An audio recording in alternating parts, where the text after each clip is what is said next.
Olá, você está no SBR Explica, uma série de vídeos da Sociedade Brasileira de Reumatologia, dando uma visão geral de cada doença reumática.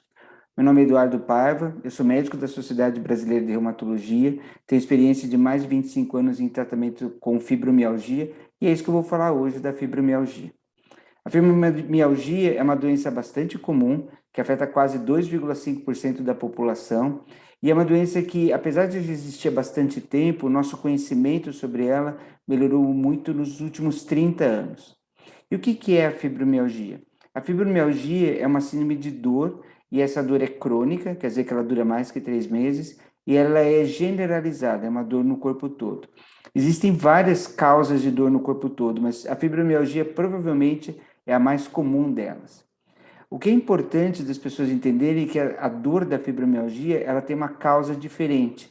Ela não é causada por uma lesão nos músculos, nas articulações ou em outros órgãos. Na verdade, o problema da fibromialgia é um problema da percepção de dor. A pessoa realmente sente mais dor do que uma pessoa sem fibromialgia. Até a década de 1990, anos 2000, não se tinha uma coisa clara de tentar realmente verificar o nível de dor desses pacientes. Hoje a gente entende, através da ciência, principalmente o estudo dos mecanismos de dor, que a dor que o paciente com fibromialgia fala que tem é real, e ela aparece em alguns exames em pesquisa, e que nós podemos realmente comprovar que o paciente com fibromialgia realmente relata, ele realmente tem a dor que ele relata que tem. A fibromialgia afeta mais mulheres, nós não sabemos muito bem por que isso acontece, porque não parece ser só hormonal, porque ela pega mulheres antes, durante e depois da menopausa, mas realmente ela é mais prevalente no sexo feminino. Por que uma pessoa começa a desenvolver fibromialgia? O que a gente vê é que cada pessoa chega à fibromialgia de uma maneira diferente. Então, como eu já falei, a fibromialgia é uma dor generalizada crônica. E essa dor principalmente é sentida no músculo. E uma das vias, um dos caminhos que a pessoa chega a ter fibromialgia é ter uma dor muscular crônica mais localizada, por exemplo, na região do pescoço. É muito comum que algumas pessoas que têm essas dores crônicas em pescoço desenvolvam uma dor mais generalizada.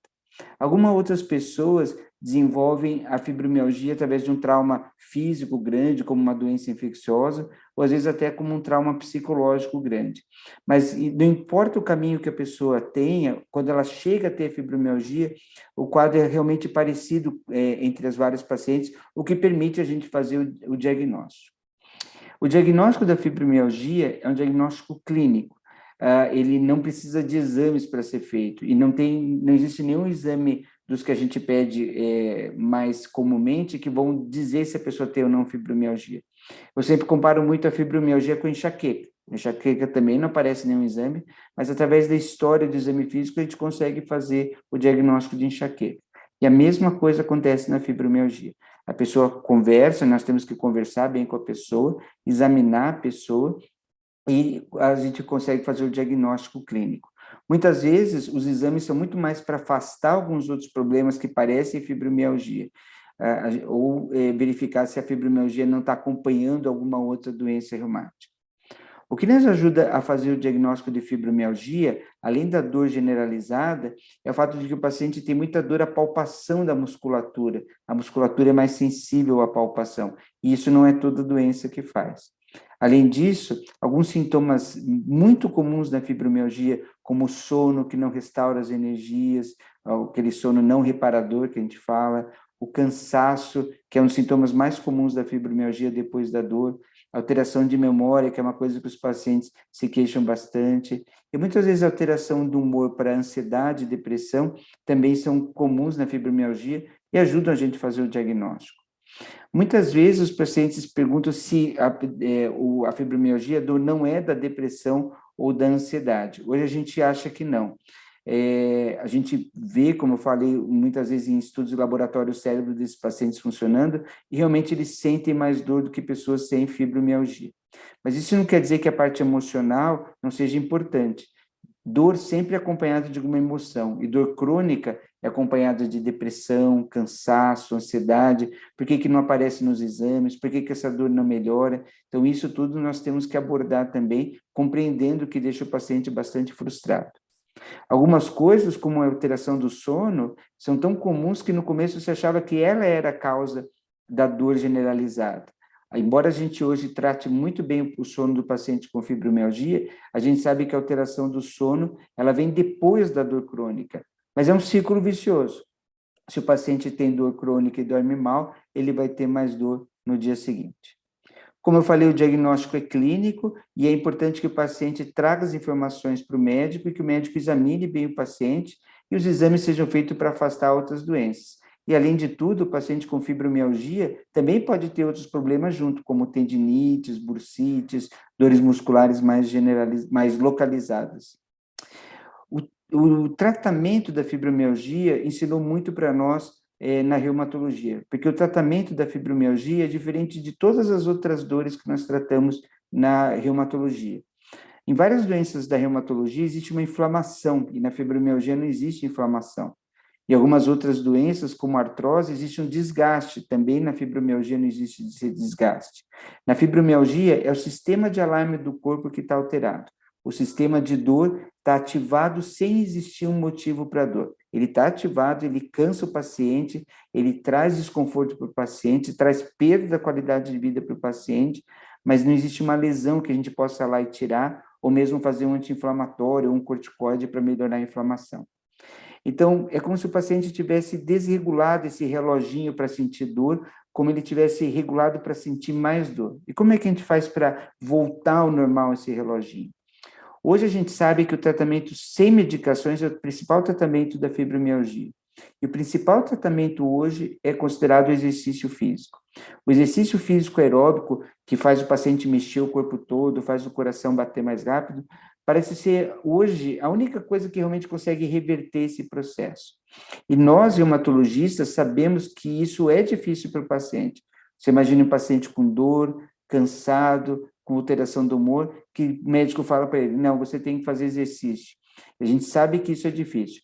Então, o importante é começar devagar, nem que seja 5, 10 minutos por dia, até chegar no nível ali por volta de uns 150 minutos de exercício aeróbico por semana, acompanhados de alongamento também, que ajudam muito esses pacientes.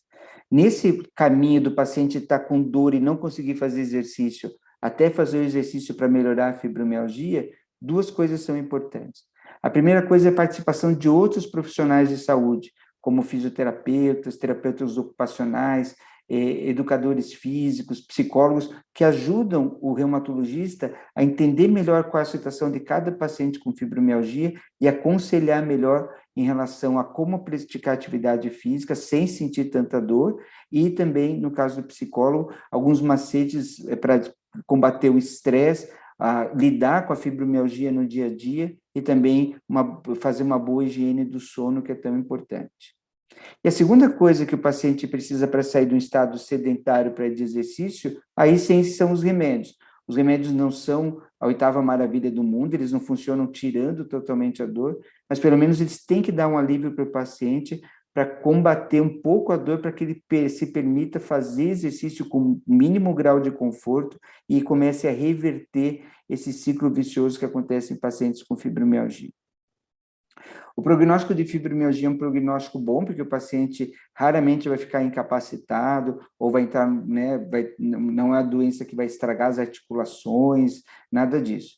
Por outro lado, a gente sabe que a qualidade de vida do paciente com fibromialgia cai bastante, tanto antes quanto durante o tratamento.